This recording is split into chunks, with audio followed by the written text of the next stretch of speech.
sa aming mga tinapay. Thank you so much. Sobrang sarap. Thank you, Luis Bakery, sa masarap pong mga tinapay. Ayan, ma-enjoy ko po to kasi hindi na po ako nakain ng rice. At least! Hello guys, ako pala si Buwi Villar at gusto ko lang po pasalamat sa Luis Bakery, no, na napakasarap lagi ng tinapay ninyo. Laging kahit anong tikman ko dito, lahat dyan panalo, 10 out of 10 talaga lahat. Kaya naman gusto kong pasalamat sa inyo, Luis Bakery, at napasaya nyo ang aking tummy. Oh my goodness, guys. This is amazing. Betong sumaya. Gusto natin magpasalamat sa Luis Bakery. Guys, so dalawa. Dalawa ang binigay talaga.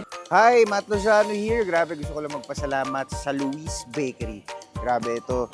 Sobrang excited ako. May ligaw siya na tinapay na masarap.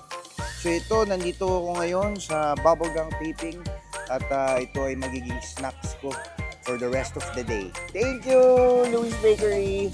Hello, this is Kokoy De Santos. Gusto ko lang i-shoutout ang Luis Bakery sa pagbibigay ng ayuda ngayon dito. Napakasarap na tinapay. Dumayo pa kayo dito sa Matabungkay, dito sa Rian, Batangas.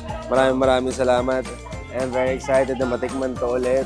Thank you so much, Luis Bakery. More power. Hello po, ako po si Bruce Roland and gusto ko lang po magpasalamat to Luis Bakery para sa masarap na tinapay. I'm very excited to try it.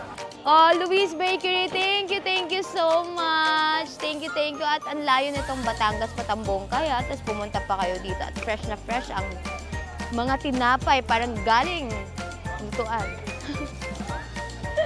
Thank you po. Yon, thank you so much po, Luis Bakery. Ayan, maraming salamat. At titikman ko ang iba't ibang binake nyo. Ayan, maraming salamat ulit sa inyo. Love you.